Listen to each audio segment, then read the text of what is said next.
Miss Bird. I'm Keisha. I'm going to be going over your postpartum discharge information for you and baby. All right, Mr. Zaire. All right, could you verify your name and date of birth? Michelle Bird, March 3rd, 2003. Okay, good. And let me just check your armband and check baby. All right. Mom and baby match. All right. So I did take the liberty of printing out your discharge information so you can read along. If you have any questions throughout the process, then just let me know, and I can try to make sure we get those answered for you before you leave. Okay? Okay. For anything that I can't answer. All right. Let me just log in here. All right. Okay. And so I have your discharge information on my screen, so I'll just kind of talk through these points with you. So you did have a vaginal delivery. And with that, you will notice, some light bleeding on the peri pads that we gave you. If you notice that the bleeding gets heavier or that you see any blood clots, then just let your physician know because you may need to come in for evaluation. Okay. Okay. All right, and then also with you breastfeeding, I know we kind of talked about that with the lactation specialist. It will delay your menstrual cycle for up to 3 months. So just, kind of be mindful of that part. Just want to make sure you have that awareness, okay? Okay. All right, and then for your peri-care, you want to make sure that you cleanse the area with warm water and gently wiping from front to back. That just basically reduces probability of bacterial infection with wiping the opposite direction. And let's see, for your breast care. So with you breastfeeding, one of the key things that you want to be mindful of is hydration. Hydration is very important when you're breastfeeding. So make sure that you're properly hydrating yourself. That helps your milk production and increases what's available for Zaire when he's breastfeeding. Okay. All right. Make sure you wear comfortable, well-fitted bras to provide you support. Just make sure you get the ones that do not have the wire up under, because those wires can actually start to clog your milk ducts. And that won't be so great for Mr. Zaire because he won't get anything out of there. All right. So you do have a prescription for breast cream. So if you have any irritation or cracking on your nipple area, you can use that breast cream to help with those symptoms, and you can also wear the breast shields. Gotcha. If for some reason nothing gets better, just contact the physician's office, okay? And if you decide to stop breastfeeding, you can stop the milk production by avoiding putting like warm compresses on your breast. You would avoid like stimulating them, and you can also use like cabbage leaves inside your bra to kind of help dry up the milk. Gotcha. Okay. All right. And you can also use ice packs too to kind of help with the pain, because they'll start to feel, and they have to. You can do 15 minutes on, 45 minutes off to kind of help with that. All right. Any questions on that part? No. Okay. Good deal. All right, so for your medications, you only want to take the medications that your doctor prescribed, and that's because your doctor has already determined which medications are safe for you and the baby with you breastfeeding. Any changes to that, like if you're purchasing anything over the counter, any herbal supplements that you may want to take, just contact the physician's office first before you do that, especially with the wintertime coming up. We want to make sure that what you're ingesting is safe for the baby, because Zaire will get traces of those medications through your breast milk. Gotcha. Okay. Okay.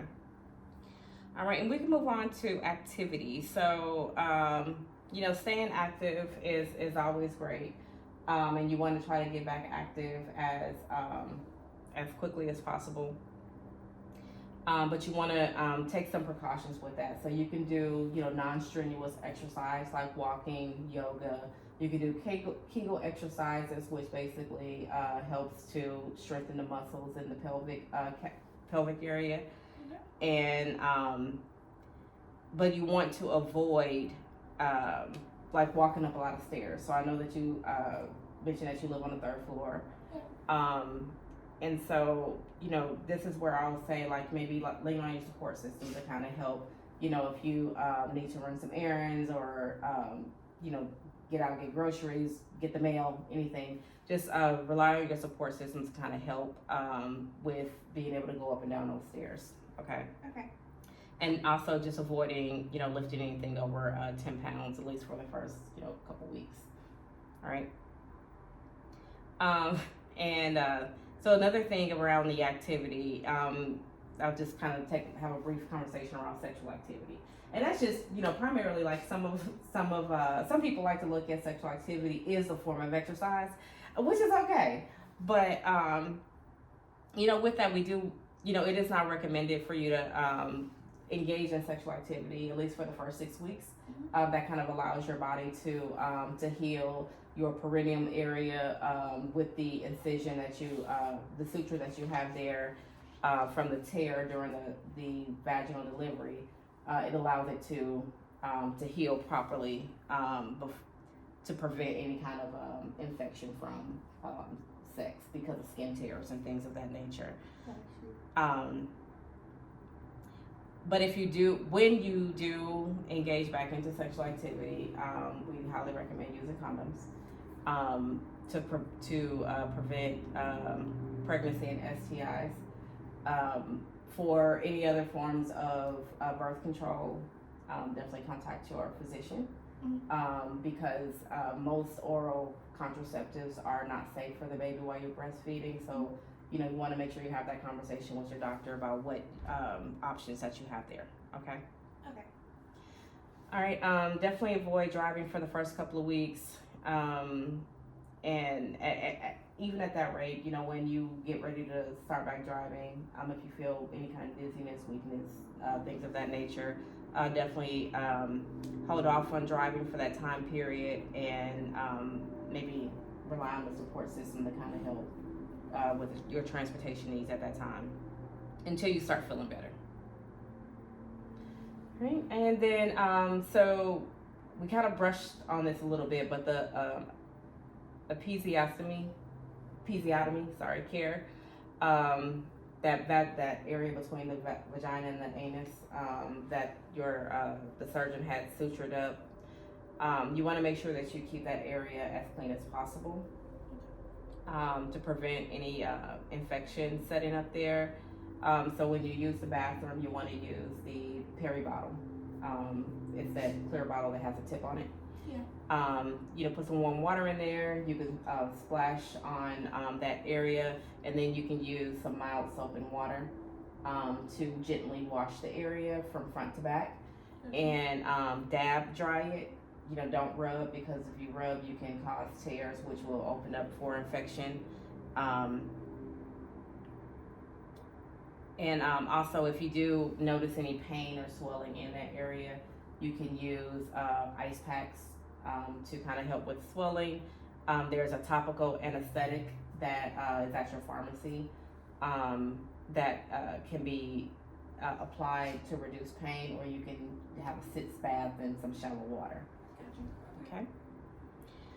And I know I mentioned infection a lot, so let's talk about what to look out for with that. Swelling, redness, pus, pain. If you see any of those things and have a fever, reach out to your physician, as you may need to come in to be seen for that. Okay. All right. Now this area is a little bit of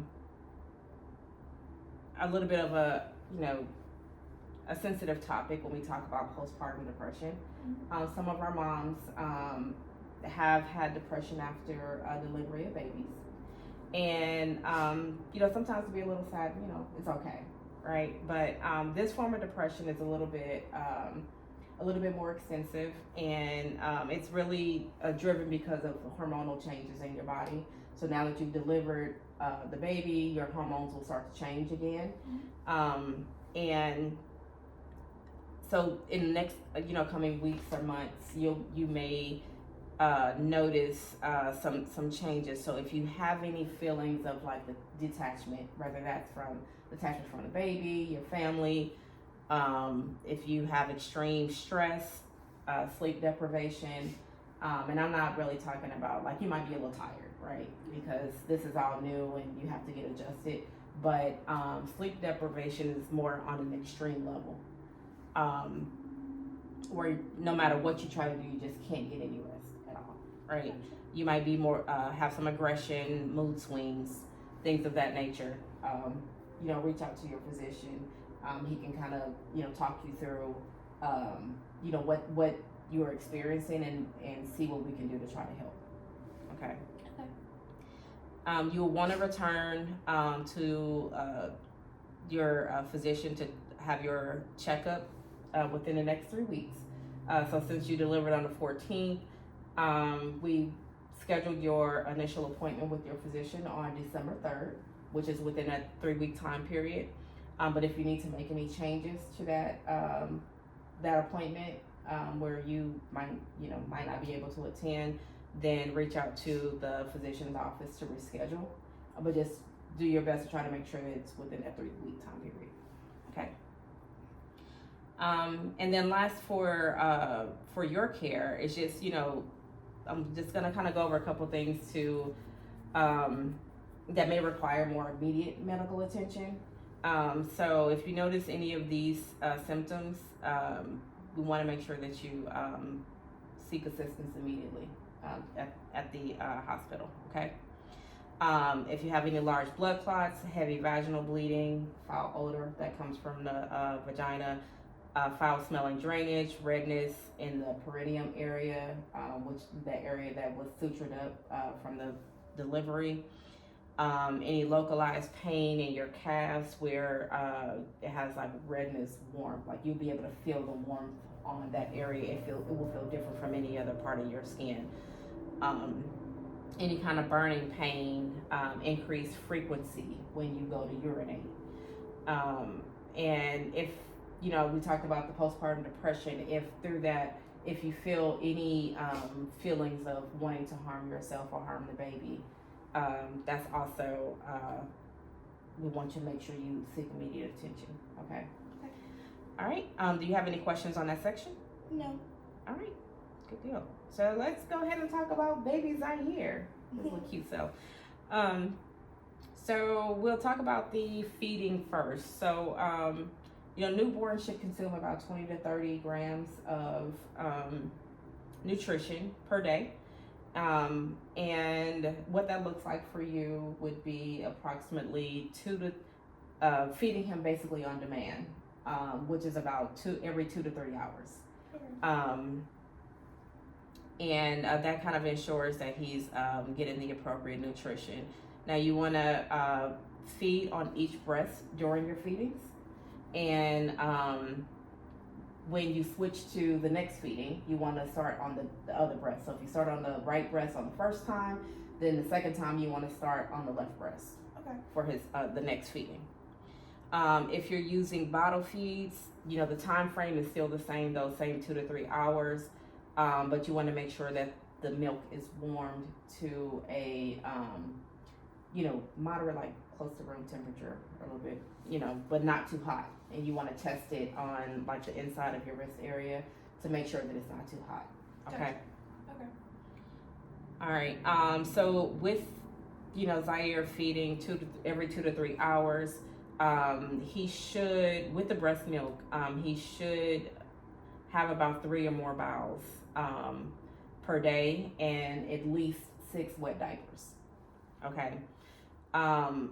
If you transition to formula feeds, let's say you decide to no longer breastfeed, he may have less bowels in a day. Maybe instead of it being 3 or more, it might be 2 or more or something along those lines. But he still should be having bowel movements each day. and the wet diaper should still be about the same. Okay. Now with the umbilical cord care, you don't want to, have the cord immersed in water until it falls. You want that cord to fall off, dry out and fall off. So you want to give sponge baths for the next like 10 to 14 days, and you want to avoid getting the cord wet during that time period. And to prevent infection, again, keep the cord clean. So you're gonna kind of cleanse around the cord, but not actually touching the cord. And you want to fold the diaper down, like so it's situated underneath the cord. Okay, so that'll keep the cord dry, and eventually, it'll fall off, and then you can, kind of give them baby baths. All right. So just talking about the baby bath part, we're gonna actually kind of segue into that. When you get ready to give him a bath, you want to make sure that you have everything that you need, because you don't want to leave him unattended at any time, right? The room that you will be having a bath in, you want to make sure that room is warm, because he can babies. It's hard for them to regulate their body temperature. So, once you add water, it makes, them a little bit cooler with the water. So the water should be about 98 to 99 degrees. And it's like, okay, well, what is that? Yeah. So, rule of thumb is just basically put your elbow into the water. If the water is too hot for you, you definitely know it's too hot for the baby. Yeah. Okay. There are thermometers that you can use to help with the temperature of the water if you choose to purchase those, but definitely test it out on your elbow first. You want to try to eliminate drafts, because again, as his body can lose temperature really quickly. You want to wash with mild hyperallergenic soap and water, beginning from the top to the bottom. And so you want to start with the cleanest part, so starting with the eyes and work your way down. So the growing area and his bottom should be the last areas that you should clean. Okay. All right. Make sure you rinse off all of the soap. You want to prevent his skin from drying out. And when you get ready to wash his hair, so you see kind of like how he's swaddled now, right? Mm-hmm. You want to kind of hold, and I can kind of show you really quick. If you hold him somewhat in a football, like this, kind of cuff, and you support his head, and then you can have the water, and then you're, lather up with the shampoo, rinse it off, but he's in a towel. That's keeping his body temperature more regulated. There you go. And so that way you can make sure that he is clean from head to toe, and make sure that he's fully dry, and then you can top him off with a nice hyperallergenic, fragrance-free moisturizer. There's plenty of brands to choose from, but long as it's fragrance-free and hyperallergenic moisture. Okay. All right, and so we're going to talk about a couple more serious topics. So I'm not sure if you're familiar with shaken baby syndrome, but basically what it is the newborn is forcefully shaken, and it can cause brain injury. And it's most commonly seen, in parents where they might be really frustrated, can't get any sleep, baby won't stop crying. But what we don't want to do is shake the baby. Okay. If you do, kind of experience where you just at a fatigue state, because you're not able to get any rest and you're starting to feel that frustration, lean on your support system to try to help. And you can maybe cut on music, maybe try to do some meditation, anything to kind of help bring you to a calm state that will allow you to interact with the baby without feeling the need to shake. Okay. And also just educate anyone that's handling the baby, like any other caregivers, family, And because you want to, do your best to try to keep them safe as possible. And educating is the big thing, like what we're doing right now, right? Another thing is, just making sure that his sleeping, he has safe sleep to prevent sudden infant death syndrome, SIDS. Now, there's not really like a true necessary cause, but there are precautions that you can take to make sure that he's safe as he's sleeping. So you want to make sure that he is in his crib or bassinet in your room, not in the bed with you. He should be lying on his back, and the mattress should be firm. You want to make sure that it's free from toys, stuffed animals. We love those stuffed animals, but we, don't want to have them in the crib with the baby. Yeah. Pillows, loose blankets, crib bumper pads, draped cords, by windows. You want to make sure that none of those things are in the vicinity of the crib or bassinet that he will be sleeping in. He should not be placed on his stomach during naps or nighttime sleeping. You want to make sure that the room temperature is adequate, so you don't dress him, like overdress him. Gotcha. I've seen like when you have a t-shirt, a onesie, and something else over the top to try to keep him warm. Baby will get hot. Yeah. So you want to just make sure if the room is a proper temperature, you won't need all those additional things.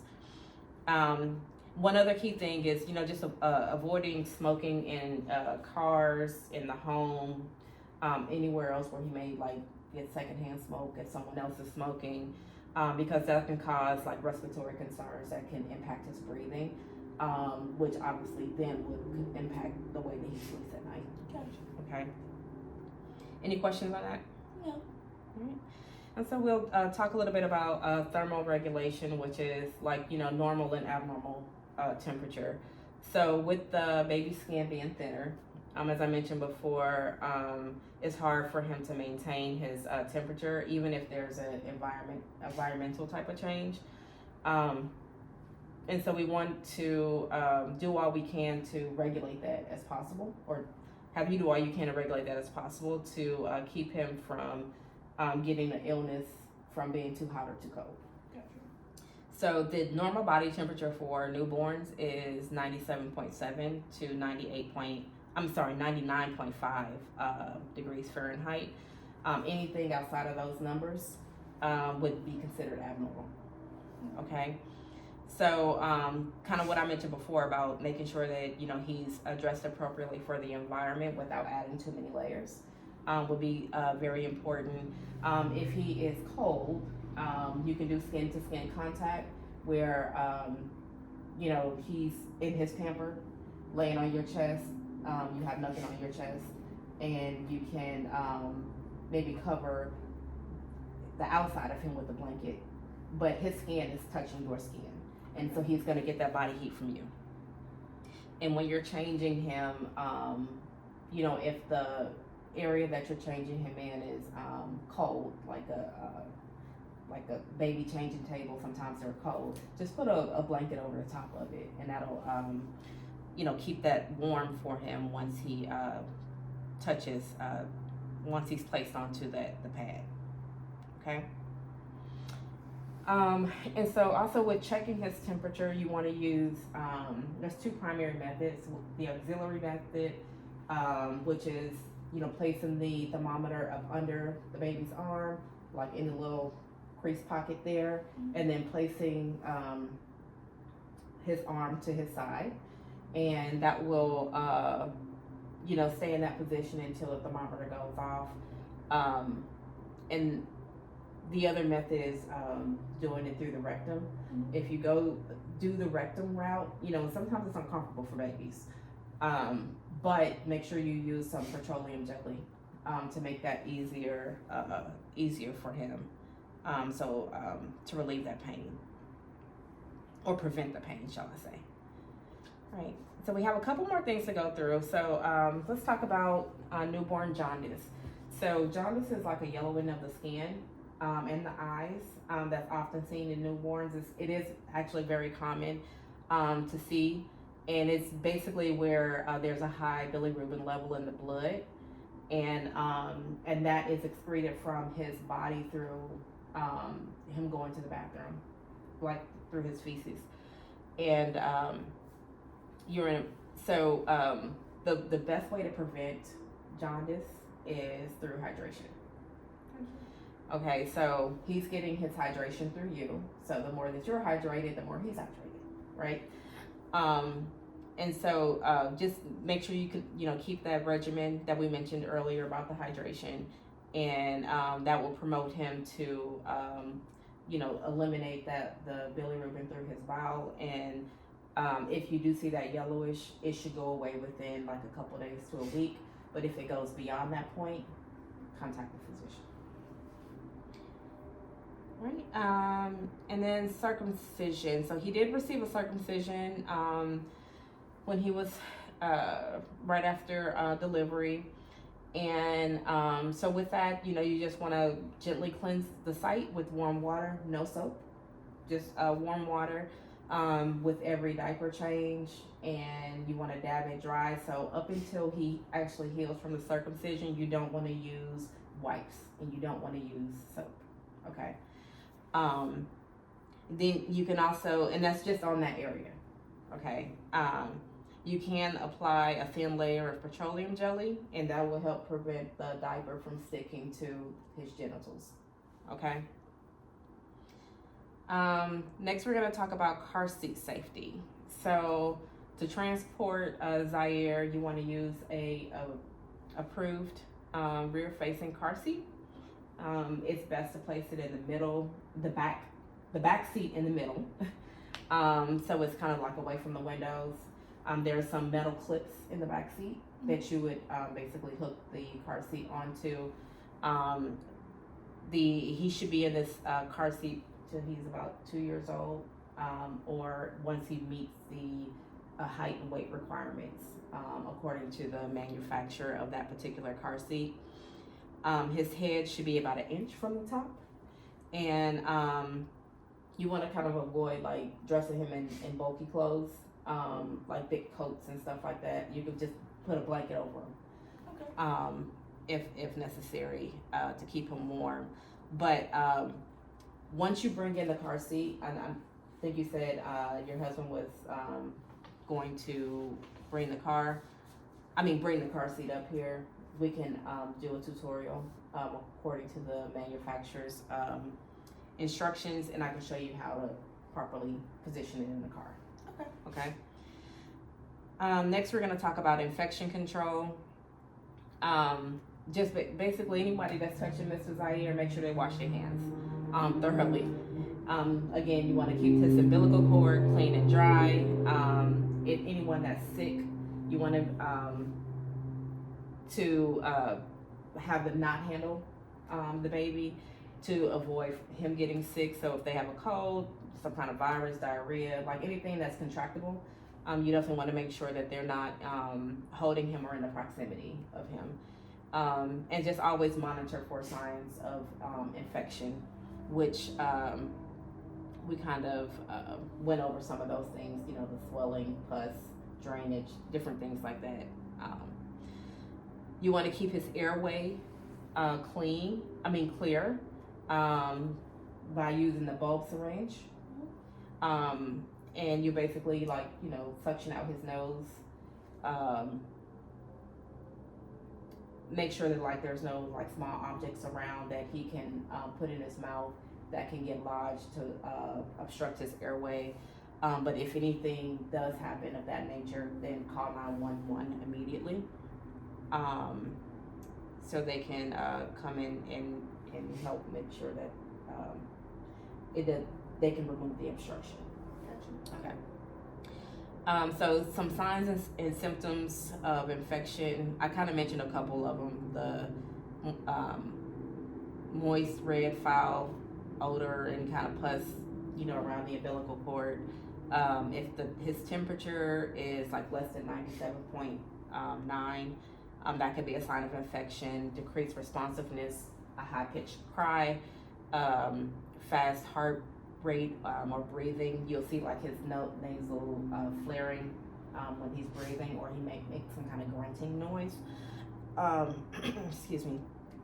Consistent cough, vomit, diarrhea, poor feeding if he's not like latching on and feeding properly. That could be a sign. And then again, I mentioned that jaundice earlier. If it's beyond a couple days or a week, then those are some things that you want to reach out for.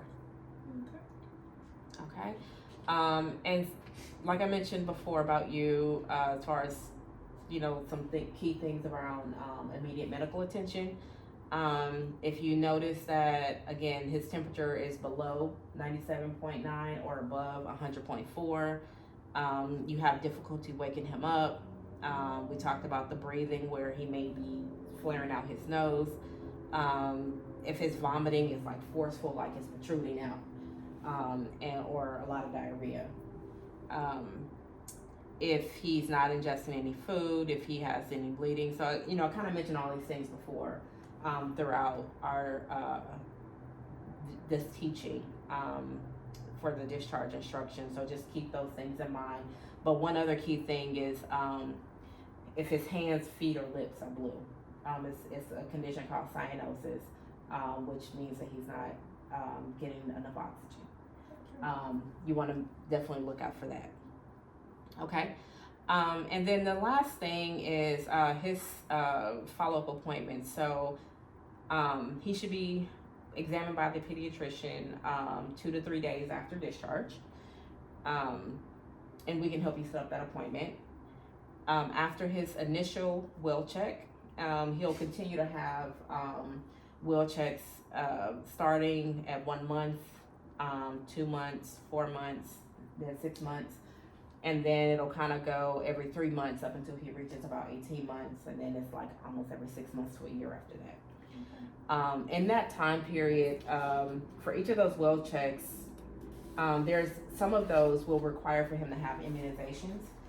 Here is the immunization schedule so that you can keep, so you know like what to expect at those appointments. Okay. It's highly encouraged to make sure that your newborn obtains immunizations. But like I said, those well checks, they'll review that information with you, and then you would, if you are in agreement, you provide your consent to go ahead and have the immunizations. So you need them for school as they get older and things of that nature. It keeps them, well and safe, and just reduce some of the things that they may encounter as they're getting older. Okay. All right. Do you have any questions for me? I do not. All right. Well, you have a copy of the discharge information. When the car seat comes, let me know. We can go ahead and do that tutorial. But aside of that, just hang tight. We'll try to get you out of here as quickly as possible. And let me know if you have any questions. Okay. Thank you so much. All right. Thank you.